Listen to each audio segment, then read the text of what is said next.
Welcome everyone to my channel. It's Meredith Hawk from meredithhawk.com. Today I am going to go over my final list of pros and cons of the keto vegan diet and my weight loss update. Before we get started, if you haven't checked out my two previous keto vegan videos, the first one I went through what a ketogenic diet is and what my experience was in the first couple of weeks and how I lost weight in those first couple of weeks. So I will put the link below to that because I'm not going to go over that information again in this video. And I also did a second video, which happens to be the most popular video on my channel, which is what I eat in a day keto vegan. And there's some great information regarding my daily routine as a keto vegan. So I'll put the link of those two videos below. And also, I just want this to be known that this is my personal experience on the keto vegan diet. So these are the pros and cons for me personally. Everybody has a different experience with any diet. So whether or not I, lost a lot of weight or how I feel about the keto vegan diet, your experience might be different. So this is my personal journey with the keto vegan diet and what I consider my personal pros and cons, okay? So let's get started. I took some notes. If you see me looking down, I just want to make sure I hit everything. Let's start with the pros. Most people are interested in the ketogenic diet because of the rapid weight loss. And that is true in my case as well. And that is an amazing pro, and I'm definitely not going to complain. So I did lose weight, and I lost more weight than I ever have in my life. I'm not the type of person that easily loses weight whatsoever. If I put on a couple of pounds, it takes me months and months and months to get those pounds off, if at all. So the fact that I lost a significant amount of weight for my body type in a short amount of time was a huge benefit. So that would be my first pro. The second pro is being on the ketogenic vegan diet. I was able to eliminate from my diet certain foods that I figured out were having a negative impact on my health and well-being. And I really liken this to the elimination diet that doctors do in trying to find out allergies that a person might have. And so let's say you might be having eczema or, chronic constipation or hair loss or something like that. Sometimes it's very hard to test for food allergies. So what doctors tend to do is an elimination diet. And what that is taking out everything, all known triggers of an allergic reaction, those foods out of your diet. So you just have a very plain based diet. And when the symptoms go away, you slowly add back those foods. And once you add back a food that triggers that allergic reaction, the eczema, let's say, then you know that that is the cause. So when I was on the ketogenic diet, I had taken out a lot of processed carbs from my diet and figured out that they were having a negative impact. Now, I already knew up to this point that I was gluten sensitive, but just how gluten sensitive I was surprised. And also taking out such things as rice and quinoa, which are gluten-free, but I just realized how difficult it is for my body to digest those foods. And so by taking those out of my diet, and when I had slipped up and ate them during the process, I realized they were no good for me. So that was a major pro, and that was one of my favorite pros, is just learning your reaction to certain foods. And taking them out of your diet is really the only way to get to understand that. So that's number two, eliminating foods that just weren't doing well with me.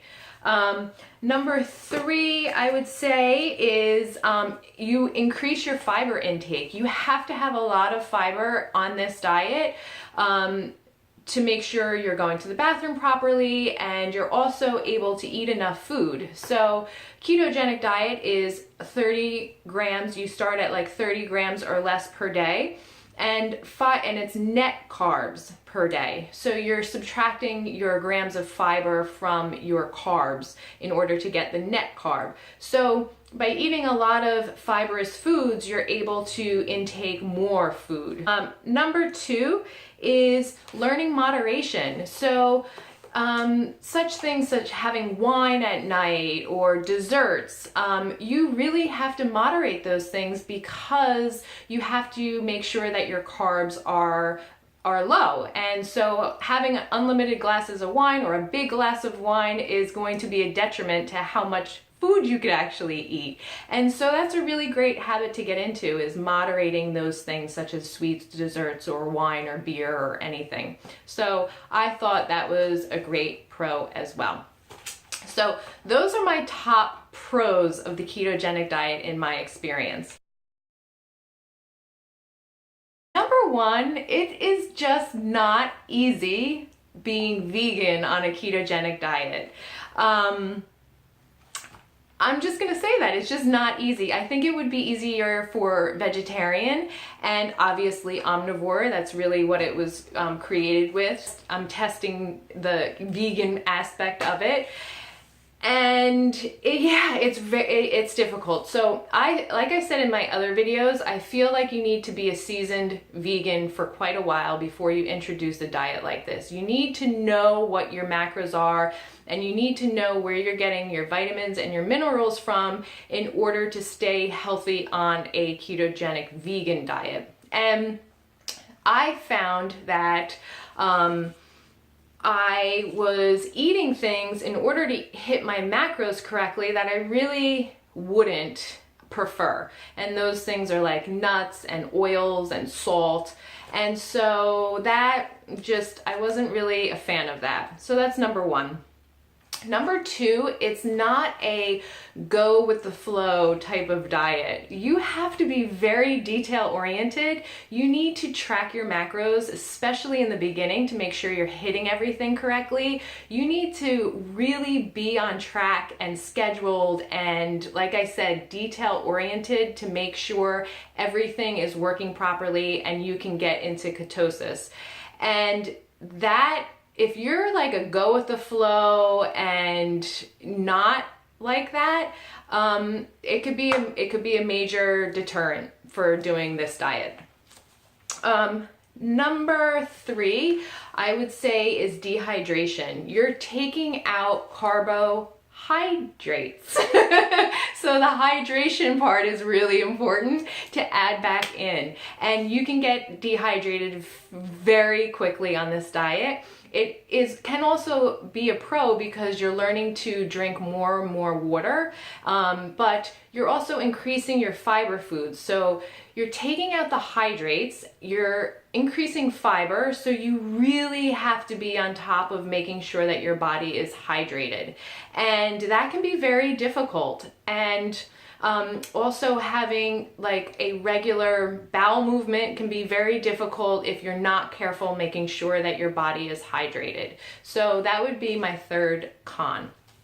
Now, my fourth and most important point and con of this whole situation is, and had the biggest negative impact on me throughout this experience, is fruit. And let me explain that. I come from a nutritional background. I have been vegetarian for a very long time. I have decades. I have been vegan for over 6 years, and I study nutrition on a postgraduate level. So I understand the benefits of fruit, and I understand the amazing vitamins and antioxidants and the life force and the energy that fruit can have on a human being. And to take that out of my diet was very detrimental, and I'll explain why. So in the beginning, it's not so bad when you take fruit out of your diet. Fruit is very high in sugar, and therefore it would just like blow you right out of ketosis if you eat it. If you're able to adapt quickly, you can, slip back into ketosis, but you really shy away from eating any types of fruit, drinking fruit juices, anything like that. And I have a major issue with that. I felt in the beginning like it was okay because I was really like focusing on my macros and I really wasn't paying attention to much. But as the weeks went on and I wanted to have some strawberries and blueberries and those types of things, and I was telling myself like, I can't have that. I can't have fruit. And so I started playing a mind game and putting a negative idea on these really amazing food sources. And when that happens, that is a major no-no in my book. I almost feel like it is a eating disorder. I feel like it is an eating disorder when you start to purposely put negative ideas onto a food so that you don't eat it. You're really playing mind games and you're getting into a dangerous area. So that was not for me at all, and I really didn't like it. And when I went off the ketogenic diet and I had a huge bowl of grapes one day, I just felt so amazing. It was just so delicious and my energy was great, and I just felt like that was my biggest issue with the ketogenic diet. And some people might not have that issue, and that's why I preface this whole thing by saying this is my personal journey, because a lot of people don't eat a lot of fruit and they don't see the benefits in it or don't see the joy in it, and that's just my case. So those are the pros and cons that I had on my experience of the ketogenic diet. Being on the ketogenic diet for approximately 3 months or so, I lost a total of 12 pounds, and the majority of that came off right in the beginning, fairly quickly in the first 6 weeks. And for me, that is monumental. I cannot believe I even lost that much weight for my body type and for just me. That is a lot of weight, and I've never lost weight in my life. Maybe 3 or 4 pounds, but nothing over 5 pounds. So that was very helpful. The one really amazing thing is going off the ketogenic diet, keeping away those foods that weren't doing well for me, like those rice pastas, quinoas, that type of stuff, those things that I learned during the ketogenic diet, keeping those things out of my diet, but reintroducing fruit and stuff like that. I only gained back approximately 4 pounds. So in total, I lost 8 pounds, which is amazing for me, and I was able to keep that off. So it wasn't like I was water fasting or juice fasting and then all of a sudden you reintroduce solid foods and you gain all the weight back. So overall, it was a great experience. I'm able to explain it well to other people and give nutritional advice regarding the ketogenic diet. So that's an amazing benefit for me as well. If you have any questions at all, comment below. I get back to everyone's comments, and hopefully you learned something and can take away any great points from this video. If you like it, give it a thumbs up and please subscribe to my channel. I hope to see you back and have an amazing day. Cheers.